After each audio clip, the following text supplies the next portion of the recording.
I'm Yulia, the voice of the podcast Love to Heal, a journey of self-discovery, healing, and spiritual growth.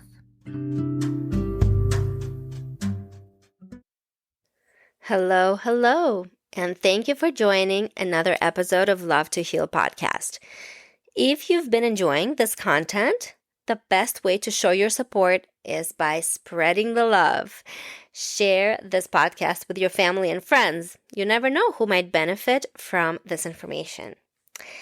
And so today, I want to talk about a book that I was recommended about a year ago called Hold On to Your Kids.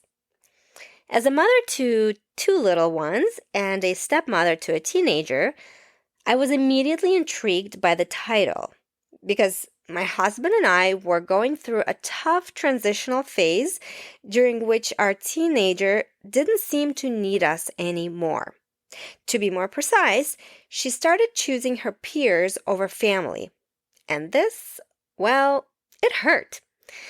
Just like in a romantic relationship, when a person dumps you and prefers the company of someone else, parent-child relationships go through similar stages. And if you've been there, you know it doesn't feel good. While everyone around us kept telling us, oh, it's normal, all teenagers go through this. They want to be independent and get ready for the real world. But it still didn't sit well with us. It didn't make us feel any better. And when I began to read this book by Drs. Gabor Mate and Gordon Newfield, it all made sense to me why we as parents feel the way we do when children no longer seem to need us, and what can be done to rekindle the parent-child relationship, or better yet, if you have little kids, how to nurture this relationship, parent-child relationship, so you don't experience this heartbreaking stage. Of course, some independence is necessary for teenagers, but one thing is some independence, and another thing is when your kids literally choose their peers over you. So, the first point that has solidified in my mind and upon which I have acted and will continue to is the mere fact that time spent one-on-one with our children is key to establishing long-lasting relationships. It's ironic because as soon as our babies are old enough to sit up, or even earlier, we do our best to set up play dates and make friends for our kids, when in reality, what they need and yearn for is one-on-one time with their parents. And hey, I am guilty of that. I started the whole play date thing as soon as I could because I saw it as a way for me to take a break and chat with other moms while my baby, quote unquote, played with other babies. You see, what we don't realize is that by setting up these constant play dates and activities, we are instilling in our children the notion that they're somehow different from adults, that they will enjoy the company of other kids more than adults, and that they need to be separated as soon as possible from their mom and dad, which to the little ones, when they're little, we constitute the whole world to them. And now that I look back at when my kids were really little, and I remember how they would cling on to me and maybe they wouldn't want to leave my side, and I would push them away, telling them, you're going to have more fun playing with your friends, you don't need me, you're a big boy, you're a big girl, all that. And now that I think about it, it breaks my heart because they wanted to spend time with me. They wanted to connect with me. They needed this attachment from me. And I kept pushing them away, telling them, no, go play with other babies. Go have fun. I'll be watching here or playing on my phone or chatting to with other moms. So when we do this, it's no surprise that when the kids get older, they can't comfortably sit at the dinner table with adults. They can't hold a conversation with the elders. And they prefer to run off with other kids because they can't find a connection with the older crowd. Again, I have and still do experience this firsthand. I have a big family, and when we all get together, for example, at my dad's house, there's an adult table and a kids table nearby. This setup further reinforces the separation between kids and adults. It's no doubt that adults enjoy their conversations more without the kids, but what does that do to our relationships with them? Nothing good, I believe. So if you decided to be a parent, and if you have kids, you probably enjoy their company. Yes, there are times when we need breaks from one another. That's normal. But in general, I think it's safe to say that parents want to spend time with their kids. Well, in our society, parents are spending less and less time with their children. And honestly, it breaks my heart.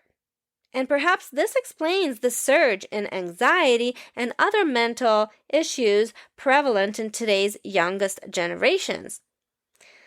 Let's look at a typical day of a school grader. Take my 7-year-old son, for instance. 7 a.m., we wake him up. 7:30, he catches the bus. Around 3 p.m., he gets home, does his homework, eats, and he's lucky to see me because I actually work part-time. Most moms and dads won't see their kiddos until probably after 5 p.m. Afterwards, he has an hour or so to relax in his room and play or read before we head out to an extracurricular activity. We get back home around 6, we make dinner, we eat, and off to bed he goes. So the only true quality interaction that exists between us during the week is when, right after school, I ask him about his day, and then while he eats, I may read a few pages of a book to him. And then 10-15 minutes during dinner, we might talk and spend time together, and a few more minutes at bedtime. So then I ask myself, is that considered a good relationship? Does my child get enough of love, affection, and attention from me? He certainly gets way more hours of interaction from his schoolmates and other kids at the after-school activities. And so it begins. We push our children further and further away from us and into the world of their peers. The older they get, the more time they want to spend with their friends until they have completely become attached to them and disattached from the parents. And now, peers will matter more than family. Why is this problematic? Well, psychologists Mattei and Neufeld explain, and I quote, "Our children's peers are not the ones we want to depend on. They're not the ones to give our children a sense of themselves, to point out right from wrong, to distinguish fact from fantasy, to identify what works and what doesn't, and to direct them as to where to go and how to get there." End quote. You see, our culture has been changing, and while we can praise all the technological advances and modernization, tradition, in the good sense of the word, has pretty much gone out the window. And I'm a big advocate of tradition. Well, I have become one, actually, fairly recently. And in this case, honestly, I'd be surprised if all parents weren't fans of tradition. And let me explain why. The issue is that while back in the day, kids had a vertical attachment to their families, meaning that each generation looked to the previous for wisdom, advice, and customs like music, dress, and other forms of cultural identity, nowadays, and due to the cultural breakdown, the attachments we're experiencing are horizontal.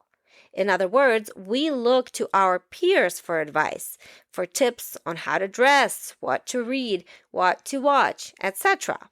There's little value in family traditions anymore, and kids declare that their parents don't understand them, and vice versa. While the disconnect between generations is heartbreaking, what's even more tragic is the fact that unconditional love and acceptance are simply non-existent features of peer relationships. Kids go from being besties to enemies in the span of a week. They go from being the coolest in class to being bullied and depressed. And this roller coaster is supposed to be considered normal? Kids crave and need true attachments all through adolescence. And only parents can provide unconditional love and support. Relying on false peer attachments is catastrophic because it's like the blind leading the blind.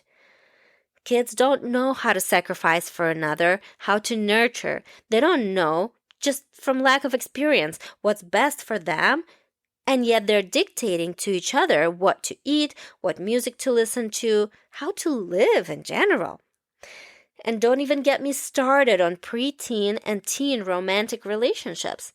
You take two emotionally immature individuals pressured by peers and readily available adult content to engage in sexual acts that bear so many risks and consequences.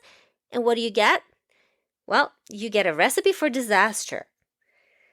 After reading this book, Hold On to Your Kids, it's become very clear to me that parents must start to cultivate healthy parent-child attachment from the very beginning. If this is established, the child will orient themselves around their adult, looking to them for moral guidance, and in the safety of that attachment, will be able to mature, developing into a well-rounded, unique individual. If that parent attachment is lacking, however, the child will look elsewhere. And in our peer-oriented society, the child is likely to attach to another child, which will not be able to provide unconditional love and support when this is needed.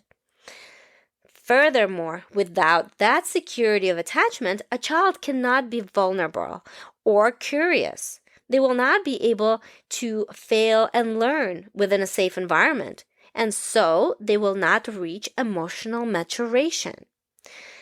Personally, the steps I've taken to increase attachment to my kids is lessening the amount of play dates and trips with family friends, which is not easy, I have to admit, because my husband and I have many great friends with kids and we enjoy spending time with them very much. However, I've noticed that when we all get together, that separation between kids and adults is unavoidable, and it results in my missed time with my kids. So this past year, I've made an effort to spend more quality family time. Because let's face it, no toy or gadget can ever replace a personal connection and the making of memories together. This year, we've had more family dinners, we've cooked together, we've gone on hikes to nearby parks, we've spent quality time with grandparents, and we went on a family Disney trip just a couple of weeks ago. And I made it very clear to my husband that no friends are invited. It's just us. And let me tell you, I loved every moment of that 6-day getaway. I felt that I could give all my attention to my kids, and there were no distractions. It was all about nurturing that attachment. And we enjoyed new experiences together, and I cherish every moment that we got to spend together as a family. So from now on, I'm making it my goal to take at least one yearly vacation with just our family and to do little getaways or day activities on weekends when my husband and I are just interacting with our kids. And hey, oftentimes nothing fancy is even needed.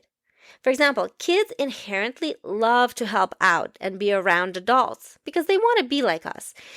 For instance, last weekend, my husband was cleaning out our garage and shed, which took a good hour or more, and our kids loved it. They got to put on working gloves just like Daddy, and they helped to sweep and carry things, all while spending time with family. And this is how it should be.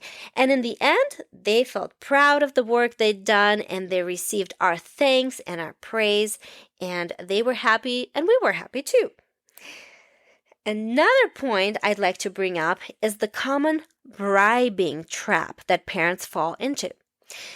In the age of parenting, with easy bribes like screen time and all kinds of very much available toys and treats, we've lost sight of the natural order of parenting.